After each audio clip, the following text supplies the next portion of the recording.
Do you feel the vibes?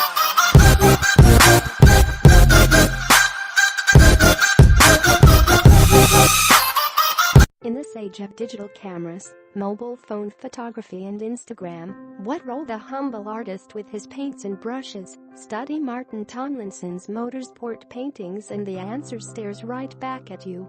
No Photoshop trickery here, just skill and talent laid bare in paint. Take his picture of Mike Hawthorne pitting his Ferrari Squello 555. The overhead perspective places you right on top of the action. You can feel the heat of the engine. If my house burned down, that's the one painting I'd save, says Tomlinson. Actually, no, I'd let the whole lot go up and claim on the insurance. Tomlinson's sense of humor is never far away, deployed the instant he detects a whiff of hubris, which isn't often. It's probably born of those years in the early 1970s when he went racing, towing his Formula Ford single-seater to meetings with his Ford Zephyr, and towing it home again, confidence sorely tested. I got a works drive, but then the money ran out.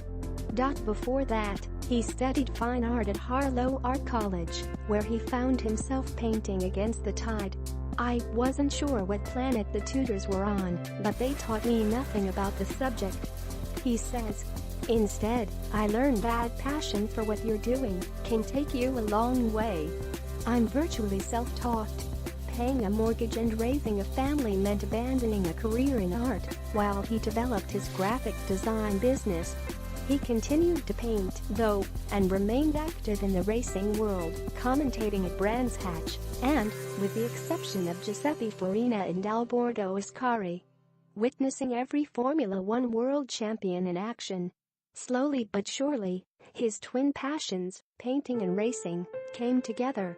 Carroll Shelby and John Surtees are among the motorsport legends who commission works from him. Sir Sterling Moss, Phil Hill, Joy Hakenkinen and Roy Salvadori were among those who signed prints of his work showing them in action.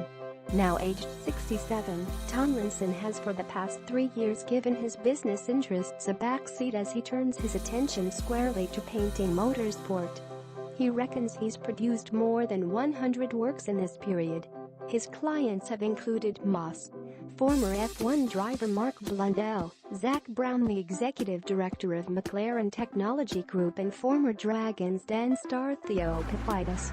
Someone will ask me to paint a picture of a car either in period or with them in the driving seat, Tomlinson explains.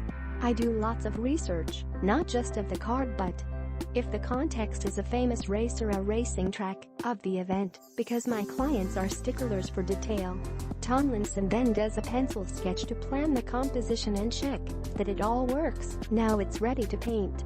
I work in gouache, a water-based medium, painting directly onto board. It dries quite quickly, but that suits me, especially when adding speed effects, where quick flicks of the brush are necessary. The whole process takes around 2 weeks from start to finish. Depending on the composition, Tomlinson charges from £250 for a sketch to £1,000 for a painting. It's hard work. I'm at my easel from 7:30 a.m. to 6 at night, but I love it, he says.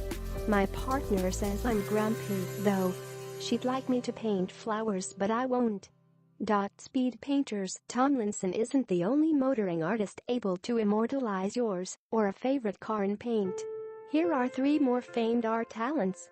Neil Podbury. I'm a photorealist painter. I just have this passion for getting things precise and accurate and achieving almost photo-like quality. Visit neilpodgriffenart.co.uk. Tim Lazell. I'm well known for my poster style. I like to think it's a simple but accurate look with a strong period feel. Visit timlazell.com. Nicholas Watts. I've been painting professionally for 25 years. The great Alfredo de la Maria is the automotive artist I aspire to become. Composition is everything.